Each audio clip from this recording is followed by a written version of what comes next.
Hello everybody, this is Monty with Flowers by the Bunch. Today I need to make an arrangement to go out on delivery, and this is one of our website arrangements. It's called Pastel Nosegay.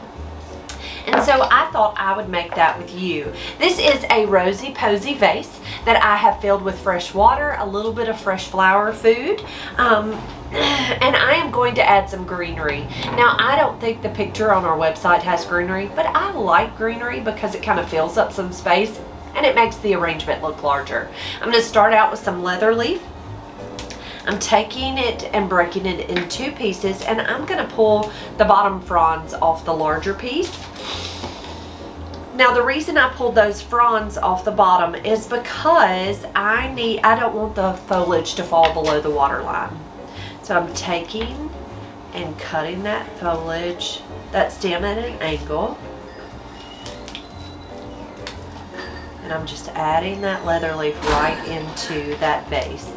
Now, a lot of people, when I remove those leaves and throw them away, it worries them that we're throwing away a lot of product, and we're really not. I would rather get a larger frond of leather and pull off the bottom pieces and use it that way than to get a tiny little piece and have shorter stems. So in the end, it's not a big deal to waste a little bit. You're always going to have a little bit of that.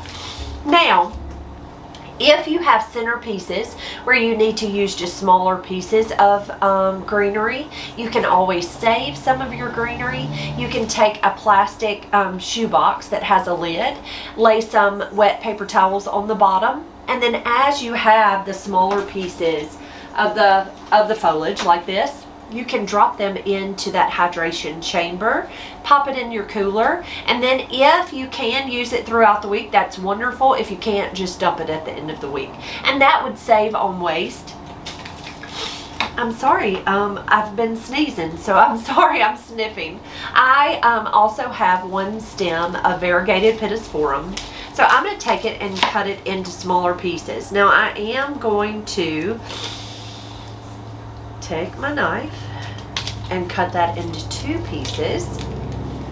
Remove the bottom leaves, and I'm just going to tuck that deep into that arrangement.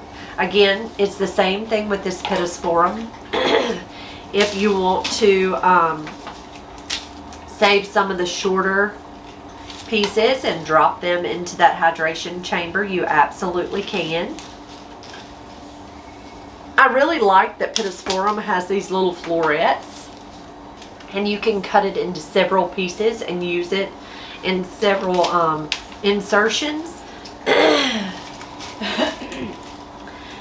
because it really goes further. And see, I've cut off two of those shoots, three of them actually, and then I'm going to use this one as another floret. I'm pulling off the bottom leaves because I don't want the foliage to fall into the water. All right, so there is my greenery in my container. Next, I'm gonna start out with my flowers. I'm gonna use white hydrangeas. I do have seeded eucalyptus to add in at the end, but we're going to use a couple of white hydrangeas. So I'm taking those sleeves off the hydrangea, and I'm removing the foliage. I'm gonna grab my Quick Dip real quick. Quick Dip is a hydrating solution that I like to use on hydrangeas. I'm going to take my floral knife, cut that stem at an angle, and dip it in this Quick Dip. Quick Dip just helps to hydrate this hydrangea. What it's going to do is it gives it some kind of little boost that makes the water go straight to the head of the flower. If you do not have Quick Dip, you can always use pickling alum. And pickling alum is going to do the exact same thing as the Quick Dip does. Take your floral knife, cut that stem at an angle, and dip it. The one thing about pickling alum, though, is it's a powder form.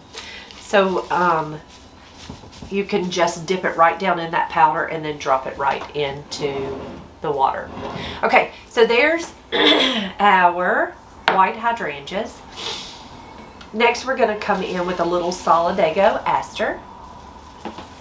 So I'm going to take this solidago and I'm going to strip some of the leaves off the bottom. Take my floral knife, cut that at an angle, and just tuck that right down into that arrangement. All right, there's our solidago. Next, we're going to come in with our lilies. So I have some pretty white oriental lilies, and that one seems to be moving a little bit. I'm going to take the stamens out of the lily. These stamens will open up and pollen will fall onto the lily, so always go ahead and remove those. I'm going to take that bloom and cut it off and tuck just the single bloom right down into the water. And then I'm going to strip off the foliage here, and I'm also going to use the buds. Tuck those in. Now sometimes your buds will open up and then sometimes they won't. These are pretty tight. It's not likely that they are going to open, but they might. This one lily has some bumps and bruises, so I'm not going to use it, but I am going to use this one. So I'm removing those stamens. Now if that pollen opens up before you've removed them, remove the stamens. If the pollen opens up, you can take a chenille stem or a pipe cleaner and you can wipe the pollen out of that lily. But you want to be careful because pollen is going to stain the lily and stain your clothes and stain all the things. So just be careful with pollen. But if you happen to get it on your clothes, you can take your shirt or whatever you got it on, say your pants, lay it in the sunshine. Don't try to scrub it out. Just take the clothes and lay them in the sunshine. The sunshine will absorb that pollen. Next, I'm going to take one of my orange spray roses, cut that stem and tuck it in. So this variety is called Orange Babe. I think they are so pretty and so bright and happy. And I just kind of tucking them all the way throughout that arrangement. So they're seen all the way through. Next, we're going to come in with some Gerbera daisies. So I have an orange. Why did I say orange? I guess the spray roses. A hot pink and a pale pink. Sorry about that. You'd think I was colorblind, huh? I'm going to take some wire because this one Gerbera kind of has a mind of its own. So I'm taking florist wire and I'm cutting it into 3 small pieces. And I am going to wire this little Gerbera. So I'm going to turn it around and you're going to see the disc of the gerb. I'm going to take that wire and press it right into that disc. I don't know if you can see that. And then I'm going to twist that right around the stem. Now that's just going to help me manipulate that flower just a little bit. Now let me say this. Don't manipulate it much because it has a very crisp stem and so it'll break very easily. So be careful when trying to bend it and make it do what you want to, because you will break that stem. Next, I'm going to take my lighter colored Gerbera. I use the deeper color towards the bottom because visually the deeper color is heavier, okay? And so anytime you're working with shades of color, always put the lighter color at the top and the darker color at the bottom because visually it looks heavier. I'm going to take this lighter pink, cut that stem at an angle, and he's going to go a little higher in the arrangement. So I'm going to take these yellow roses, and I removed a little bit of that foliage. I love the foliage. It's so pretty. Leave it on if you can, and remove any petals that don't look pretty. Leave as much foliage on them if you can, because it comes on there and it's free. It's not an added cost for this pretty foliage. Now anything that falls below that water line, go ahead and pull that off. And any of the petals that don't look pretty, go ahead and remove those. I said one time that the foliage was free and someone said, it is not free. What I mean by that is don't throw it away. It's beautiful on the flower and it didn't cost extra to have that pretty foliage. So that's really what I meant by it's free. It didn't cost you any extra, so use it. All right, I think I'm going to pull this one gerb out. And I'm going to put him right back here. So there's a pretty gerb on each side. And then to finish this arrangement, I'm going to add a little bit of eucalyptus. So I have some seeded eucalyptus, so I'm going to take that and break it.